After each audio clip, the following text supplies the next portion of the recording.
I am resident of Colorado for YouTube, Jules Saints, I'm joined by my buddy Patrick McCray, my buddy Alvin Glint. We're here to continue our Superman movie reviews with Superman 3, directed by Richard Lester, screenplay by David Newman and Leslie Newman, uh, produced by Pierre Spengler. Cinematographer is Robert Painter. Let's see. Music by Ken Thorne. Release date Sort of. June. What's that? Sort of. I mean, I think Ken Thorne just basically rearranged. Hmm. It had been written by John Williams. In this case, I think just recordings. I think he just took studio recordings and kind of, Frankenstein them around. Release dates June 7th, 1983, United States. June 19th, 1983, United Kingdom. Budget 39 million. Box office 80.2 million. So this made its money back. Uh, guys, when did you first see Superman 3, Alan? I think I might have seen this one on VHS, where it made more than its money back. By the way, when it came out on VHS, it was relatively popular, much more so than I think it was in the theaters, because you could, like, instead of paying $5 or $7, you only paid $2.50 or whatever. So Yeah. Patrick. I saw this. I don't even remember the name of the theater, but it was a massive, massive theater in San Francisco. And big sound system, the whole nine oh yards. yeah, yeah. I mean, Cinerama size screen and all of that. It was the San Francisco premiere. So it's pretty big. And Wasn't it the Mitchell Brothers Theater? no, it wasn't any of that. You paid a quarter to see it 15-minute chunks or something. Some guy rattling the glass beside you or something. Yeah. Pal, I'm trying to pay Richard Pryor. Sorry, I threw you off. No, it was not that. Mm. No, it was. I mean, it was a hell of a way to see a movie. Yeah. It's the same way. It's the same theater. I think like a week later, I saw Trading Places, and that was going to staying with my aunt in Danville, Cool. but her son was a cop, and very sympathetic to the fact that I was suffering with my aunt in Danville, and so take me and his I think stepbrother, who was a cool kid named Daryl, and he would take us into the city and to see the big movies, and that was great. It was a hell of a way to see both of them. Yeah, cool. I Better than rented being helpless before your aunt, She's still alive. She's an interesting lady. Yeah. Interesting lady. Yeah. She was Hunter S. Thompson's girlfriend. Well, that would make her an interesting lady. That one. Before and after. They talked about her in the movie Gonzo. Yeah. Where she was the daughter of the local politician. They kept knocking over liquor stores and they'd get arrested. And Helen's father, my grandfather, would get her out. But Hunter just could, roast, in some Jefferson County jail as far as he was concerned. Yeah. I rented this movie on VHS solely for its cover because I saw Richard Pryor on the cover. Yeah. So I think, as I recall, the cover was Superman carrying Richard Pryor. Richard Pryor. Yes. And Richard was making one of those faces. Yes. That he made on, those wild mugging faces he made on all the posters. And in every scene. Which would only be matched by, of all people, Ralph Bellamy. The poster for Disorderlies. Oh, God. The Fat Boys movie. If you go back and look at the poster, Ralph Bellamy's going, what am I doing in this movie? Look it up. I mean, seriously, look it up right now. Bellamy is doing this dead-on Richard Pryor impression, which I'm sure he was known for. Yeah, definitely. A strange movie. It's the most English of all of the. Just when I thought nothing could get more British than Superman 2, right? Along comes this incredibly British film from America's heartland, allegedly. Allegedly. With again another expat, Gavin O'Herlihy, running around. So he's back. I love him. He's good. He's good in the movie, and a lot of British character actors, including the executive who was talking to Ross Webster at the beginning of the movie. And one of the guys who gets paint dumped on and all that. I mean, it's like just watching the Benny Hill show. That whole that 10-minute sequence at the beginning of the movie is Benny Hill all through. I mean, it's amazing. Everything's a pratfall or falling in a manhole or various stuff. It's all that quality anyway. Yeah. It may not be exactly that, but it's all that quality. It'll do. It'll Yeah. do. So I was pretty impressed by that. But I want to get back to Annette O'Toole in this movie because I was talking about in Spider-Man. My favorite character in that is Ditkovich's daughter. You remember that? She's the landlord's daughter. Yeah. And she looks incredibly Russian. I mean, I don't know who they hired for that, but she's unbelievable. The point is that in those movies, she's a great character, even though she has almost no lines, because she's the only person in the movie who loves Peter for Peter. Mm-hmm. And here comes Lana, who loves Clark Kent for Clark Kent. Mm-hmm. And, you got to face it, Superman is much more Clark Kent than he is Superman. He is. I mean, he was raised Clark Kent. That's his entire childhood. He was Clark Kent. And that's his real personality, actually, to a greater degree.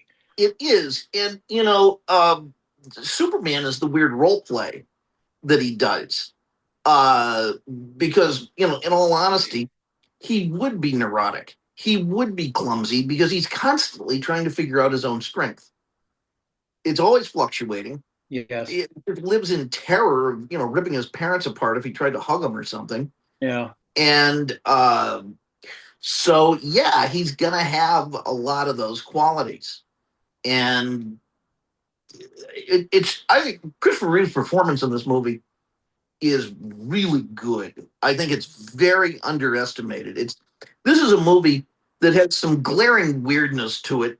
And those are like Klieg lights that get in the way of you seeing the other things that are legitimately interesting. The Superman Bizarro sequence, for instance. Yeah. Yes, but also what leads up to that, which is the synthetic kryptonite, which is a really interesting take on kryptonite, because it's not completely kryptonite, but it's enough that it causes problems. Where they all the kryptonites of all the different colors. Yeah. It's krypton light, if you will. Yes. But Reeve is really interesting in this film because it's Clark Kent's movie in a lot of ways. And even that Clark is the avatar that kind of saves him. Clark is the good side of him. That's really revealing thing. He's the moral base. He's the moral base of Superman. Yes, and it's a movie that we talk about how much we love Margot Kidder, and of course she's great, but I love Lana Lang in this movie just as much, and she lets Clark be Clark. She lets him be something other than a joke. And and Margot Kidder really can almost only see Clark as kind of a big, lovable, dopey joke. Right. But Lana doesn't, and I love that. Richard Donner confirmed that he had been interested in writing at least 2 more Superman films, which he intended Tom Mankiewicz to direct, and used Brainiac as the villain of the 3rd film. Would have been cool. And this has a Brainiacian quality. It does. When the sister gets computerized, I mean that's pretty close to Brainiac. Yeah. She gets plated. It's an interesting sequence. It's a horrifying body horror. It is, and it's been repeated in several other films. Maybe not exactly, but it's been that kind of thing has been repeated. You know what it reminds me of in its own weird way? What is for me the most horrifying and terrifying sequence in any movie, and that's the Pleasure Island sequence in Pinocchio. Just these horrible transformations that happen. That to me was the first body horror outside of Lon Chaney and Todd Browning. I know. Yeah.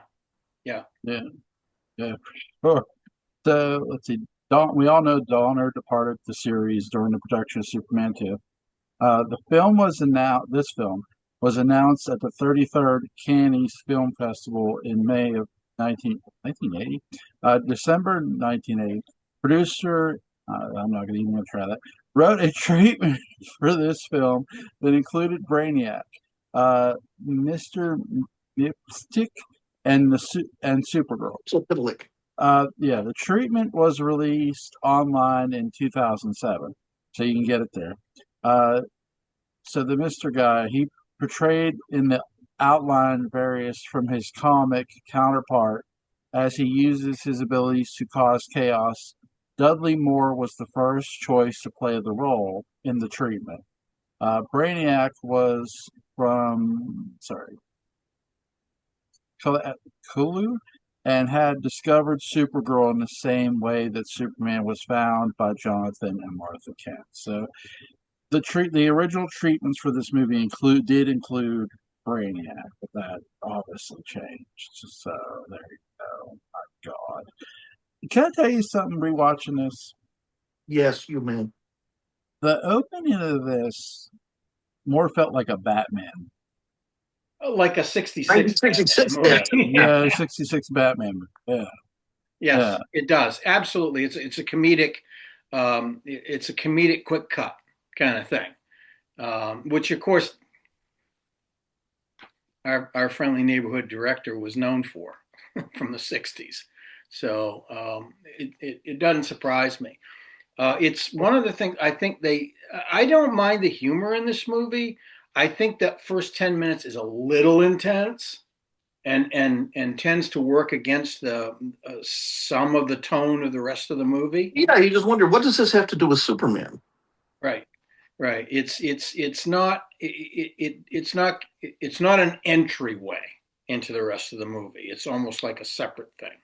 It makes me wonder what a Richard Lester Watchman would have been like. Oh God, the comedian would have been a comedian.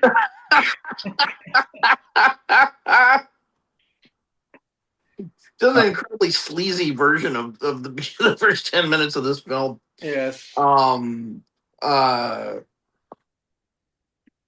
So anyway, really, yeah, I don't mind the humor either. I think the movie that you're describing, though, with the Mxyzptlk and Brainiac and Supergirl and all, that would have been the most expensive film ever made. They never would afford it. They would have had to throw in crypto to make sure they had all their audiences, at that time. I like Comet, the horse. Yes, Comet. And at the time, before he was a villain, the other Kryptonian, Alan Dershowitz, would have appeared in the film. Ron Silver is Alan Dershowitz. Ron Silver is Alan Dershowitz before pedophilia struck. Before the fall. Yeah. That whole, I just editorialized for a moment. Dershowitz turning into some weird child molesting Trumper is just like the worst. Very strange, because he was Mr. ACLU for 35, 40 years. He was a heroic figure for a while. Yes, he was. Well, and he was also a well-respected professor.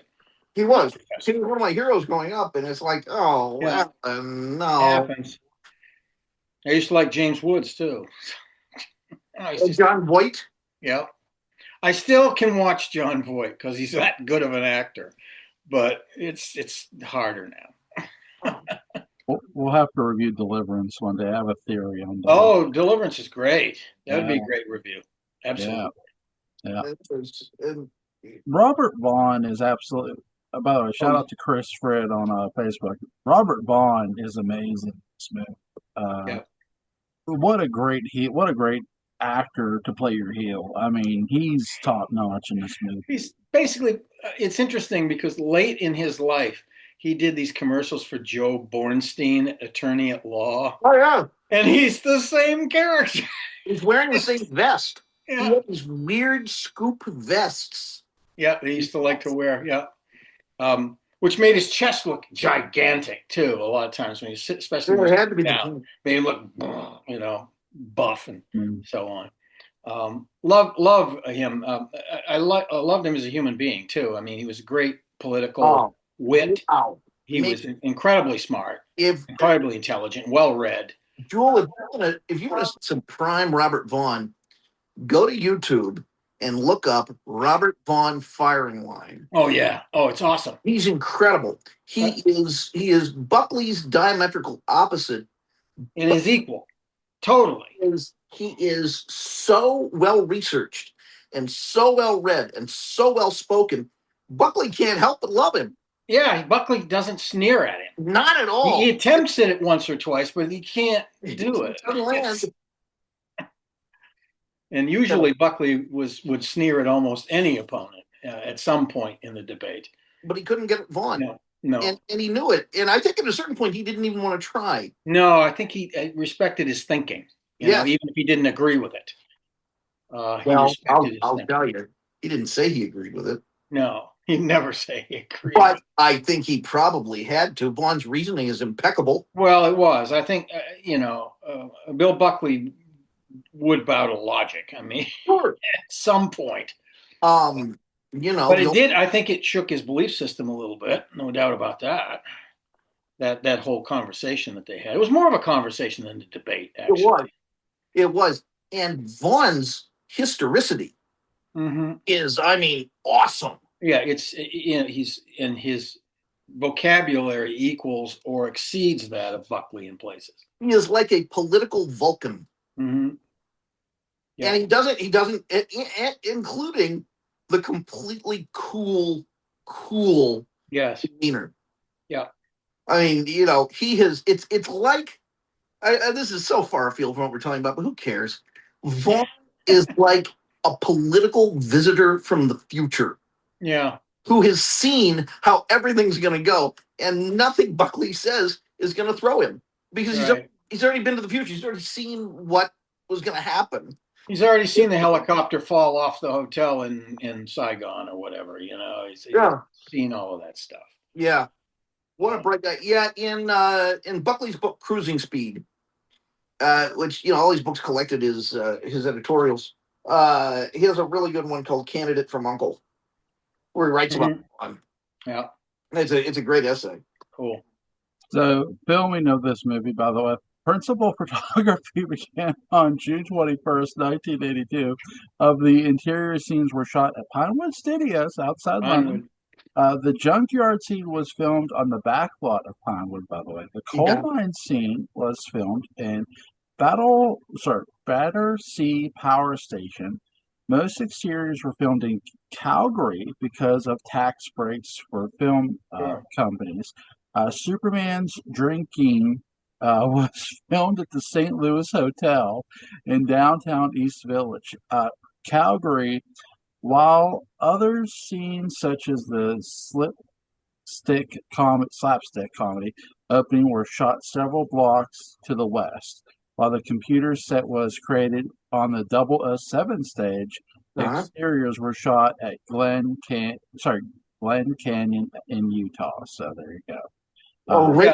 Pinewood has an enormous campus. It is gigantic. They build entire towns on the so-called back lot that there's there. And then, of course, 007 is famous. The Albert R. Cubby Broccoli 007 soundstage is, I believe, still the largest in the world, even though it's I think, burned down at least once.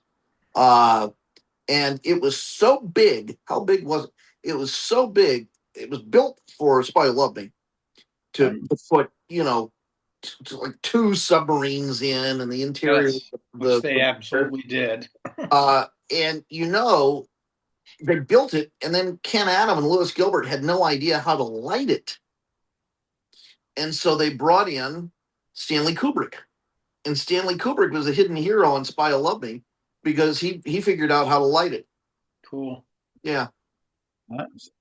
So, guys, here's a question for you. If you could have took Christopher Reeve, obviously, in his Superman heyday, and you could have made a Superman, Batman, crossover, who you cast as Batman, and what would you have liked to have seen? Well, okay, first of all, I don't know if those visions are compatible. It's kind of like it's a great question, Jewel. And I'll get to my answer in a second, sort of, but I'm just going to say it's kind of like imagining the world of Joker, the movie Joker, and trying to stick even Batman into it. Much they sort of do, but not really. Much less Superman into it. It's just such a different. Donner's Superman is so based in the real world that I think I know this is going to sound odd. Batman seems ludicrous. However, I don't know if Richard Lester could have done it. If anyone could have done it, it would have been Donner. At the time, I would have played a little bit of an age game and tried to create differences between Bruce and Superman. Of course, Metropolis is Chicago. Gotham City's New York. And correct. So I would have cast James Garner. Nice. Not a bad cast. I was thinking of Warren Beatty.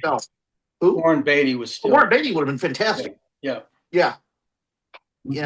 Either Beatty or Garner, really solid choices at that time. Yeah. I don't know if Garner would have needed a lot of stuntmen.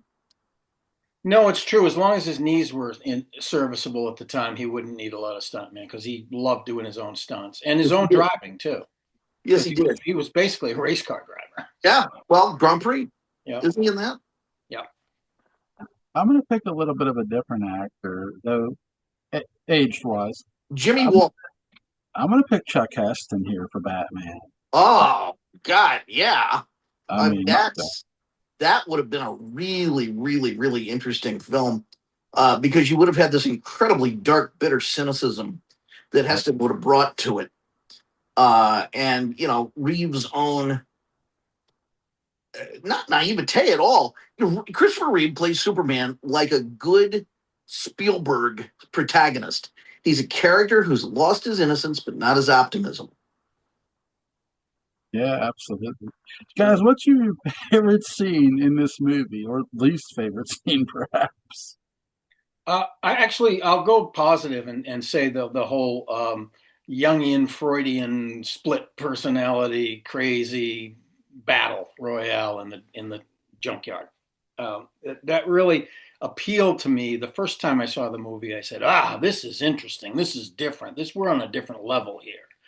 And we were. It's very abstract compared to the rest of the movie. And so that would be my favorite scene in the movie. Patrick? It's an awfully good sequence. It's hard to tell. I think Ricky is not too obnoxious, which is nice. I think the stuff, even the stuff at the end of the movie, where that becomes seriously romantic between them. I just love all the stuff with Annette O'Toole and they have great chemistry.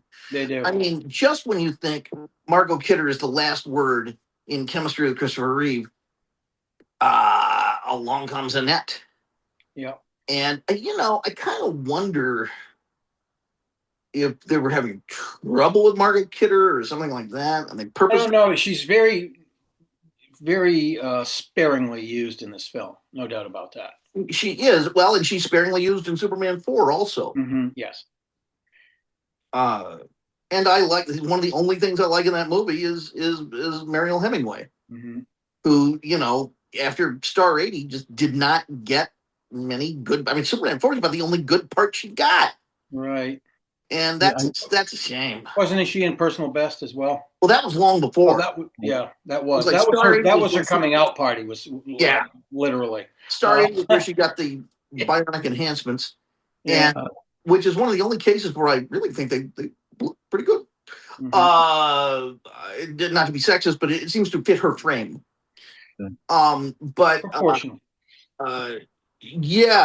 another Superman movies are littered with good actresses who never got a good shot. So you've got Valerie Perrine, you've got Margot Kidder is fine. She had plenty of work, but you got Valerie Perrine, you've got Pamela Stevenson, who was very, very good British comedian. She was very good in this movie, I thought too. I mean, I thought right. She's great. Again, she had the duality like Valerie Perrine had. So. That's right, and they go even further with it. Because they have her actually reading a really deep book and then putting it away as soon as. Could be When what Robert Bond shows up, it's like, and she pulls out this stupid magazine. Yeah, well, she is what Ross Webster has hired her to be. That's right. And that I'm sorry, that makes me feel sorry for Ross Webster. Seriously. Yeah. What's he missing? Everything. That he set his sights so low. Yeah. It did make me wonder what conversations between Ross Webster and Lex Luthor would have been like. Mm. Well, two narcissists going at it. No doubt about that. Yes. Forming an alliance just long enough to betray each other. Sure. Kind of stuff. Webster constantly having the upper hand of nice sewer, Lex. Yeah, really. Yeah, nice sewer, Lex. Absolutely. So both Gene Hackman and Margaret Kidder are said to have been angry with the way Ela and Alexander Salkin treated Superman director Donner, with Hackman retaliating by refusing to reprise the role of Lex Luthor. After Kidder publicly criticized the Salkins for their treatment of Donner, the producers reportedly punished Kidder by reducing her role in Superman 3 to a brief appearance. Hackman later denied such claims, stating that he had been busy with other movies, which he probably was, and that making. I don't think it hurt his feelings that he wasn't involved. No, I don't think not everything with Lex wanted to do. And Luthor, a constant villain, would be similar to a horror movie sequels where a serial killer keeps coming back. Yeah. And that wasn't Hackman's game ever. His game was to explore a role and move on and find another challenge. Now, they had talked about having Darkseid played by Richard Simmons. Awesome. Hackman would reprise his role as Lex Luthor in Superman, what is it, 4 or 5? What is it? 4? Okay. So I haven't seen 4 in a long time, so thank you for that. I'll double check that, but yes. But yeah, so that's crazy stuff there. But yeah, that's, oh my gosh. Yeah, Hackman comes back in 4. Okay. So, Quest for peace. Oh, Quest. Please give me peace. You gotta wonder what stock market gain had fallen through that Gene turned around and said, "Well, if Sidney J. Fury is directing it, I'll show up." I don't think so. But apparently so. But after this, he had a string of hits. So, oh my God, what a career! Yes. Before this, he had a string of hits too. So, I mean, he probably did have a little dry spell there. And I don't know. Maybe you're right. He was playing the stocks. I don't know which Hackman movie I like more. And I'm serious, you. I'm not setting you up for a punchline. Mississippi Burning. Awesome. Or Hoosiers. Both. Awesome. Good. They're just amazing movies. Incredible. I own the Blu-ray of both. So. Yeah. Mississippi Burning is a movie that should be reviewed and restored and re-released now. Alan Parker. I mean, God damn it, that guy could direct. Yeah. Shit. This and Angel, the Angel Heart and Mississippi Burning and The Road to Willville. Yes, which we have reviewed. Yeah, I mean, yeah. I'm glad that Clint talked Gene Hackman into Unforgiven. That's all. So. Oh, I don't think he had to do a lot of talking. I mean, Well, he did. He kind of did because Clint talked about when he pitched this to Gene. He goes, "Look, I'm tired of making violent movies." And Clint's like, "I know where you're coming from." He goes, "But if you make this movie, I think we can make a statement against violence." And then he made Quick and the Dead. Yeah, then he made Quick and the Dead. That's just so much fun. But I think that it probably pleased him that his character got it in the end. Yeah. In both of those movies. Sure. Well, Ned Beatty said the same thing about Deliverance. Yeah. Waka waka. Sorry. Oh my God. You sure have a pretty. The reason I want to watch Deliverance with you guys, I mean, not in the same room, but seriously, the reason I want to watch Deliverance with you guys is that there is a central mystery in that movie that I go around and around about. and that is, does Drew commit suicide? There lies part of the moral conundrum of I know, and I love that about the movie. Now they would just explain it, but you are in the total position of being with those guys on the rafting trip and just not knowing. He just pitches over. Yeah. Yeah, I can't wait till we review it. It's going to be interesting. But yeah, Deliverance is a good movie. Ronnie Cox is so good. You know who shows up at Fanboy every once in a while in Knoxville? Besides, the girl from Charlie's Angels, Kate Jackson, the kid who played dueling banjos. Oh yeah, who, by the way, was not inbred No, at all, and did not know how to play the banjo. But he as an adolescent kid, he had the look that they wanted. He doesn't really look like that anymore. What's amazing is he's not one of the listed stars usually. He just rents a little table in the room and he's there. Yeah. And that's kind of cool. They had a guy play him. Basically, they just kept his arms at his side and had another guy play the banjo. And he just sat there and looked like he was inbred. Yeah. Yeah. Well, people in this region do that well. Well, there is that Appalachian affectation, shall we say. It's a weird area. Fox-colored eyes. It is one of the areas where I am legitimately scared to go certain places. Mm-hmm. There's a real Here Be Dragons kind of vibe. I mean, there really is. The woman in Maine that writes about that kind of backwoods culture that also exists in parts of Maine, and she wrote a book back in the 80s called The Beans of Egypt, Maine. Uh-huh. And she describes these inbreds as having fox-colored eyes. Yeah. Like their eyes are almost red. I mean, it is a law and a world unto itself. Yep. I've only seen little glimpses of it where they really cleaned up a little bit for visitors. There's this weird utopian society called, I think, Claremont, and it was right over the Kentucky border, and it's clear that well-meaning expats from big cities had come in to make something of this and save it, and the town is dying because the coal business had dried up. Sure. The kids were moving to cities and getting jobs and so on and so forth. And so really only sort of relatives were left. And they just did not want to move. I remember I know I'm going on weird directions, but just indulge me for a second. And I just had this feeling that all of the sentimentality that was being poured into it was kind of interesting.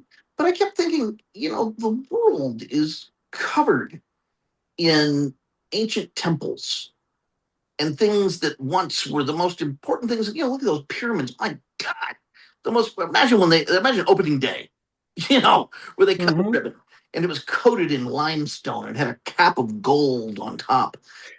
These edifices also had cult societies built around them. Sure. And that humans migrate.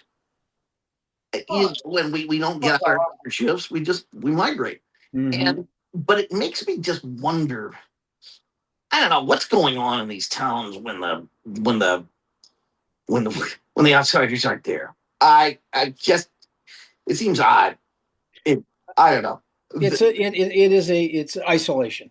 Yes. What it is. I mean, that's the best way to put it, I think. There's a lot of isolation. In terms of human activity, nature abhors a vacuum. Mm-hmm. So I kind of want to send in drones and see what's going on. See what's really going on. Yeah. Yeah. What do you guys give this movie scale 1 to 10? Yeah, it's a weird movie. I almost want to give it like some other symbol. Yeah, it's almost like, okay, this scene is a 9, but this scene is a 4.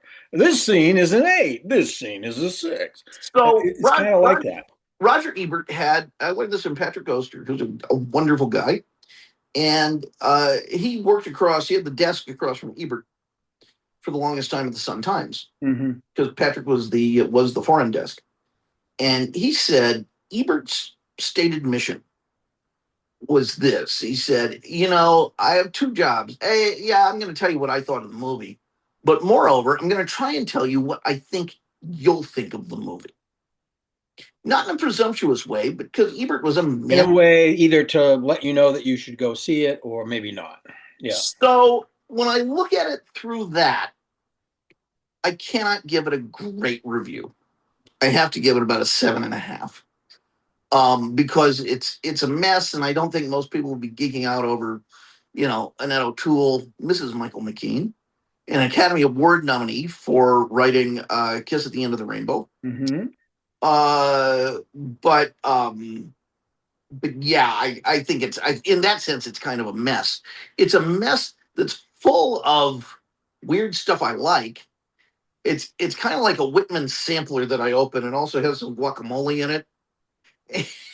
and an interesting fidget toy and all those other stuff that I don't expect in the Whitman sampler, but I kind of like all of it. Yeah, my abstract, garrulous, fatuous gas bag way of summing up the movie. Putting all the pluses and minuses together, I give it a 7. Something like that. I don't know, Alan. What do you give it? 7. That's 7. Putting all the pluses and minuses together. Jewel, how about you? What'd you say? I'm going to give this a 7.5. I think it's entertaining enough to watch. For all its zaniness, and it has, because this movie much feels, yes. Especially at the beginning and part of this, feels so random. Yeah, the first 10 minutes are randomized. It's also where all the credits are happening. It is, and it's crazy. Here's a chemical spill. Okay, I'll get excited about the chemical spill. But guess who shows up? It's the fireman. The rim job himself, Shane Rimmer. Yeah. He's back. He got demoted from mission control. And now he's, I think this is such a beautiful slice of America's heartland. It had to be the birthplace of America's greatest British president, Donald Pleasance, from Escape from New York. There you go. Greatest English president. Duke of New York, number one. New York, number one. That's right. I love him. I gotta love Donald Pleasance in anything. He's so good all the time. But I agree with you guys. Annette O'Toole and Christopher Reeve in this movie are absolutely amazing, because those parts could be, some people might consider them adult, but they keep you interested in what they're doing. Yeah, and that's important for an audience when you're watching a film. Well, it's another one of these actors, great actor, like Mariel Hemingway and Pamela Stevenson and Valerie Perrine, who appear in a Superman movie, and then, although she's awfully good in Cat People. Yeah, absolutely. So tomorrow we're doing Dark Shows episode 837 with Guy Haynes. I can't wait. And Guy's a scream. Guy's a terrific fellow. So Guy is one of the ultimate original fans in terms of positivity and associativeness and friendliness. And when we sort of grimace at the phrase "ran home from school" crowd, we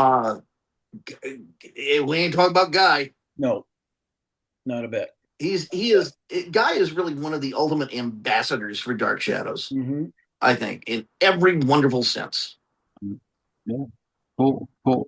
He really is. He's really a nice dude. Guys, link to Patrick McCray's Dark Shadows Day book, Triumph, it's going to be in the description box. Link to Alan Gallant's YouTube channel, Column Sport After Dark, is going to be in the description box. I'm going to go track down those Robert Vaughn, what are they called? Political debates? It was just Robert Vaughn Firing Line. Firing Line was a show that. And Jewel tracked down that Robert Vaughn essay in Dark Shadows Day book, Triumphant. I will. So I will track down the YouTube Firing Line thing and see if they have it on there. And if it's on there, the link will be in the description box. Yep. But you guys have a safe night. Take care. All right. See you later. See you guys.